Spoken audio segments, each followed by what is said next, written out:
سبحان اللہ والحمد للہ لا الہ الا اللہ اللہ اکبر۔ ناظرین گرامی، السلام علیکم ورحمۃ اللہ وبرکاتہ۔ استقبال ہے آپ کا ہمارے یوٹیوب چینل میں۔ قوم یہود اور یہودی، جسے آج دنیا جیزیز کے نام سے جانتی ہے، کون ہے یہ لوگ اور کیا ہے ان کی حقیقت اور کیا ہے ان کا بیک گراؤنڈ اور بایو ڈاٹا، ساری چیزیں آج میں آپ لوگوں کو بالکل تفصیل سے بتاؤں گا۔ اس سے پہلے اگر آپ ہمارے چینل پہ نئے ہیں اور ابھی تک آپ نے ہمارے چینل کو سبسکرائب نہیں کیا ہے تو ہمارے چینل کو سبسکرائب کر لیں، اس لیے کہ دین و دنیا کی بہت ساری معلومات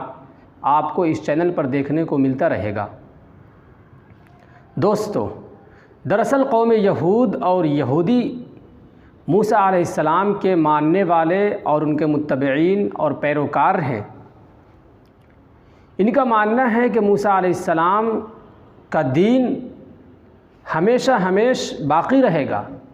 جس کے نتیجے میں یہ دعویٰ اور دلیل پیش کرتے ہیں کہ تمسکوا بالسبت ما دامت السماوات والارض، کہ دین موسوی کو ہمیشہ پکڑے رکھو اور انہی پر عمل کرتے رہو اور انہی کی شریعت کو مانتے رہو جب تک کہ یہ زمین و آسمان قائم اور باقی ہے۔ دوستو، قرآن کریم کے اندر ان کو بنی اسرائیل سے یاد کیا گیا ہے۔ اس قوم کے اندر بہت ہی کجی، ٹیڑھا پن اور خباثت کوٹ کر بھری ہوئی ہے۔ یہ قوم جہاں بھی رہی اور جس حال میں بھی رہی، کبھی بھی کسی کو چین و سکون سے جینے نہیں دیا ہے۔ ان کی فطرت میں یہ بات داخل ہے، یہ ہمیشہ جھگڑا فساد اور لڑائی کو پسند کرتے ہیں اور ان کا پیشہ یہی ہے۔ لیکن آج میں ان ساری باتوں کے باوجود آج سے تقریباً 1400 سال پہلے مدینہ کے اندر جو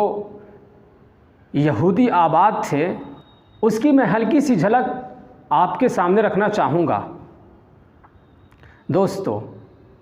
جیسا کہ ہم اور آپ جانتے ہیں کہ جب آپ صلی اللہ علیہ وسلم کو مکہ چھوڑنے پر مجبور کر دیا گیا تو آپ صلی اللہ علیہ وسلم مکہ سے ہجرت کر کے مدینہ تشریف لاتے ہیں۔ اس وقت مدینہ کے اندر یہودیوں کے 3 بڑے قبیلے آباد تھے۔ نمبر 1 بنو قینقاع، بنو نذیر اور بنو قریظہ۔ ان تینوں کے نام کو آپ اچھی طرح یاد کر لیں۔ نمبر 1 بنو قینقاع، نمبر 2 بنو نذیر، نمبر 3 بنو قریظہ۔ سب سے پہلے میں آپ کو بنو قینقاع کے بارے میں بتلا دینا چاہتا ہوں کہ آخر آپ صلی اللہ علیہ وسلم، جو کہ سارے جہان کے لیے رحمت للعالمین تھے، جن کو قرآن نے وما ارسلناک الا رحمت للعالمین کہا ہے کہ ہم نے آپ کو سارے جہان کے لیے رحمت بنا کر بھیجا ہے، آخر آپ صلی اللہ علیہ وسلم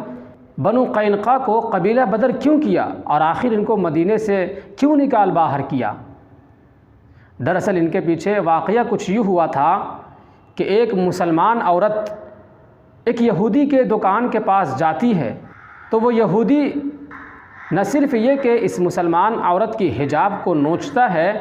بلکہ اس مسلمان عورت کو ننگا اور برہنہ کر دیتا ہے۔ وہ عورت چلاتی ہوئی آتی ہے، اتنے میں ایک عرب شخص اس یہودی کو آ کر قتل کر دیتے ہیں۔ اس واقعے کو دیکھ کر سارے یہودی جمع ہو جاتے ہیں اور قریب تھا کہ عرب اور یہودی میں لڑائی شروع ہو جائے کہ اتنے میں آپ صلی اللہ علیہ وسلم تشریف لاتے ہیں اور یہودیوں کی اس فعل قبیح اور نامانوس حرکت پر شدید مذمت کرتے ہیں۔ تو یہودیوں کو اپنی غلطی ماننے کے بجائے الٹا آپ صلی اللہ علیہ وسلم پر بگڑ جاتے ہیں اور بھڑک جاتے ہیں اور کہتے ہیں کہ اے محمد، تم بدر کی فتح پر غرور اور گھمنڈ مت کرنا۔ یعنی آپ صلی اللہ علیہ وسلم کو عار دلاتے ہوئے کہتے ہیں، آپ کو اچھی طرح معلوم ہوگا کہ بدر کے اندر 313 کی جماعت جو ہزاروں کے لشکر پر غالب آ جاتے ہیں اسی کی طرف یہودی آپ صلی اللہ علیہ وسلم کو عار دلاتے ہوئے کہتے ہیں کہ اے محمد تم بدر کی فتح پر مغرور اور گھمنڈ مت ہو جانا، وہ تو تمہاری قوم تھی جو لڑنا نہیں جانتی تھی، اگر ہم سے سابقہ پڑا تو ہم بتا دیں گے کہ لڑنے والے کیسے ہوتے ہیں اور کیسے لڑا جاتا ہے۔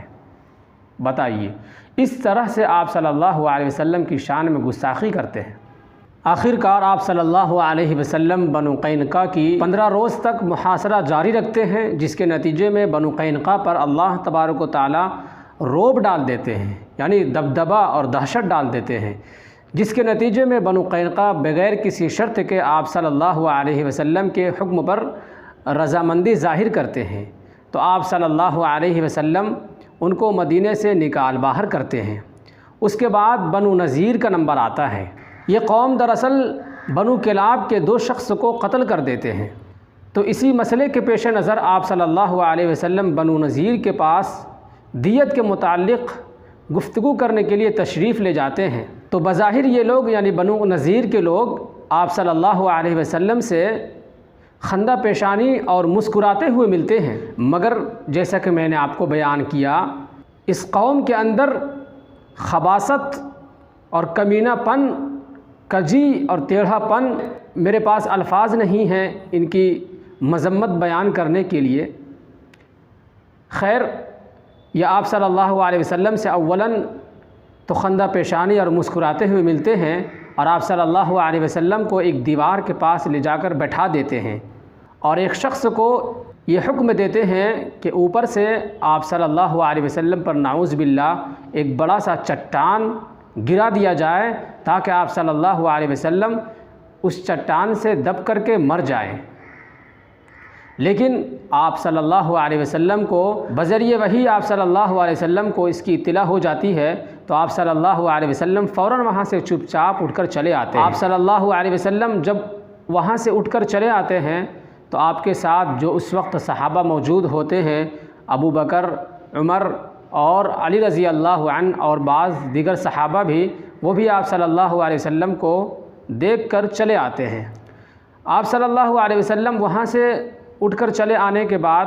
صحابہ کو سارے واقعہ کی تفصیل بتاتے ہیں اور کہتے ہیں کہ بنو نذیر نے ہمارے ساتھ اس طریقے کی چال چلی ہے۔ اس کے بعد آپ صلی اللہ علیہ وسلم بنو نذیر کو کہلا بھیجتے ہیں کہ 10 دن تک تم یہاں رہ لو، اور 10 دن کے بعد تم یہ سارا کا سارا علاقہ خالی کر دینا۔ لیکن یہ قوم ہے ہی ہٹ دھرم اور ضدی قسم کی قوم تھی، یہ دوسرے کے بہکاوے میں آ جاتی ہے۔ یہ عبداللہ بن سلول جو کہ رئیس المنافقین تھا، اس کے بہکاوے میں آ جاتی ہے، اور یہ الٹا آپ صلی اللہ علیہ وسلم کو دھمکیاں دینا شروع کر دیتی ہے کہ محمد ہم اس جگہ کو خالی نہیں کریں گے، تمہیں جو کرنا ہے کر لو۔ آخرکار آپ صلی اللہ علیہ وسلم ان کا بھی محاصرہ جاری رکھتے ہیں، اور ان پر بھی اللہ تبارک و تعالی رعب ڈال دیتے ہیں اور دہشت ڈال دیتے ہیں، جس کے نتیجے میں یہ قوم بھی مجبور ہو کر آپ صلی اللہ علیہ وسلم کے حکم کی تعمیل کرتے ہیں۔ تو آپ صلی اللہ علیہ وسلم پوری کی پوری قوم کو بغیر کسی قتل و قتال کے چھوڑ دیتے ہیں، اور ان سے کہتے ہیں کہ تم آلات حرب یعنی جنگی ساز و سامان کے علاوہ اپنے تمام اہل و عیان کو لے کر کے مدینہ کو خالی کر دو۔ دوستو، ایک اور قوم بچ گئی ہے جو ہے بنو قریظہ۔ یہ ان دونوں کے مقابلے میں سب سے زیادہ خطرناک، بد زبان، شرری، ہٹ دھرم قسم کے لوگ تھے، اور آپ صلی اللہ علیہ وسلم کو گالیاں دیا کرتے تھے۔ میں بہت جلد بنو قریظہ کی تفصیل بھی آپ کے سامنے رکھوں گا۔ تب تک کے لیے مجھے اجازت دے۔ السلام علیکم ورحمۃ اللہ وبرکاتہ۔